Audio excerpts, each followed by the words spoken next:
Hey guys, welcome back to once again another episode of Pass Meets Profit. Today we're gonna be talking about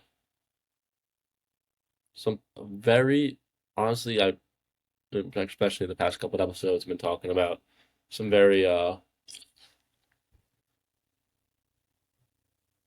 specific topics. So right now I want to broaden it a little bit. What we're gonna be talking about is the transition from feudal to industrial economies. Very um, let's get right into it. So first, let's talk about what the feudal economy was. Feudalism was an agrarian economic system where land was the primary source of wealth, power was decentralized, land was controlled by nobles and the church rather than the central authority itself. The markets did exist, but they were small, local, and heavily regulated, as mercantilism was the economic theory of the time. Technical project, technical technological progress was limited, and productivity was low. Why? Because there's really no incentive for either to advance. However, this really changes in the late Middle Ages uh, due to four major reasons. First, the demographic shocks. First, the Black Death killing from 30 to 50% of Europe's population. B, the growth of trades in cities, expansion of long-term distance trade. You see this in Italian cities, Italian states such as Genoa and Venice. It has Hanseatically and the Dutch. This led to towns becoming centers of commerce, trade, production, and as well as early banking and finance, which really see early through religious orders. What this did is that merchant wealth began rivaling with feudal nobility, as there was now more ways to grow in wealth than just land. Now we talk a little about commerce. Another reason was the emergence of markets. There was an increasing use due to the development of banking system of money, opposed to barter money as the medium of exchange, rather than bartering or labor dues being the form of compensation for anything, as well as early commercial agriculture, as you see in England's wool production, use basically agriculture for the sake of making money rather than subsistence. Now, there's also a decline of these feudal institutions due to the monarchs seizing central authority, which, as a byproduct, weakened the local feudal lords. Now, before we really look at what led to what the Industrial Revolution, we have to look at the conditions that made it possible. This was due to agrarian capitalism. Agrarian capitalism is pretty much a system of private land ownership, which screw that.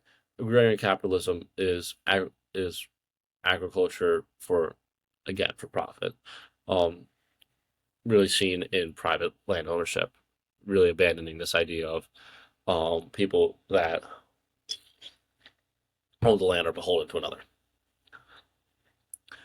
Now, what this did is it improved agricultural techniques because now the private landowners had an incentive to innovate and increase productivity as it led to a higher profit. Now, this higher food output led to population growth, which led to surplus labor because there's more people. There's more people um, to work these farms than there is necessary to them. So what happens to this surplus labor? It goes towards the cities, which led to urbanization and capital accumulation. We're getting a little closer now. This was essential for industrialization because it created the workforce and the capital, aka there's enough money to invest in it, which is needed for industrialization to take place. What's the next step? Technological and scientific developments. Several technological and intellectual shifts weakened feudal constraints and enabled industrial production. First things first, the scientific revolution of the 1500s and 1600s. Leading into the industrial revolution, there was improvements in textile machinery. There's a steam engine, new iron production methods, and then as well as advances in transportations, canals, roads, railroads. This made mass production possible and profitable. Why? So the technology was there to implement it, and the infrastructure was there to export its goods wherever it needed to go. So with this, we see the rise of capitalism and new social relations. With the almost complete decline of the feudal system, serfs became wage laborers instead of working on the land because you were born there. You were actually paid for your wages. You were paid for you as your own person, owning your own land, were paid for your own labor.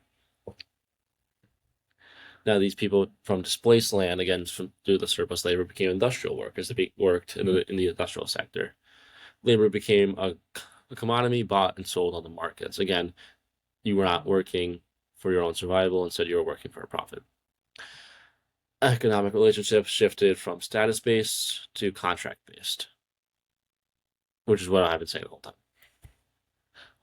This you see the emergence of the bourgeoisie, which bourgeoisie with the merchants, the manufacturers, and the financiers gain economic and political power as their wealth did not come from the land they owned, but rather from the economic decisions that they made.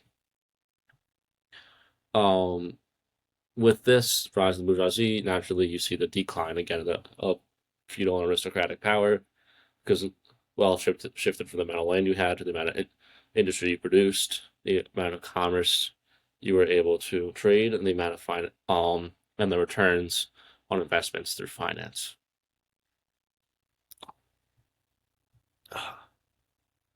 Finally, we see the industrial economy. Factories or mass-producing factories replaced the artisans, mechanization, increasing productivity, capital investment and financial markets were expanding worldwide.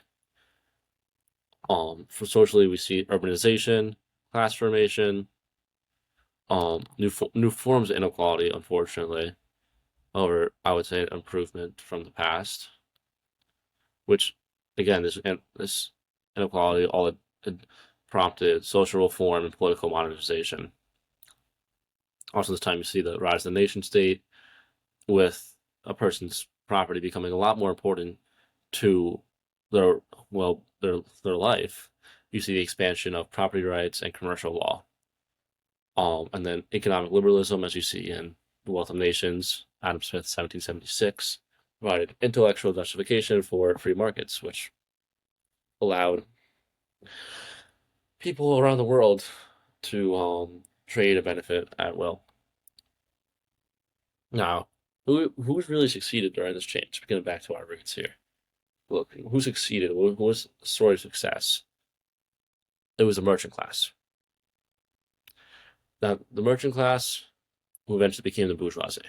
Now, let me explain this. Why did they grow? They benefited from the expanded trade. As feudal restrictions weakened and long-distance trade expanded, merchants developed shipping networks, accumulated capital from this trade, and were able to then diversify into finance and banking.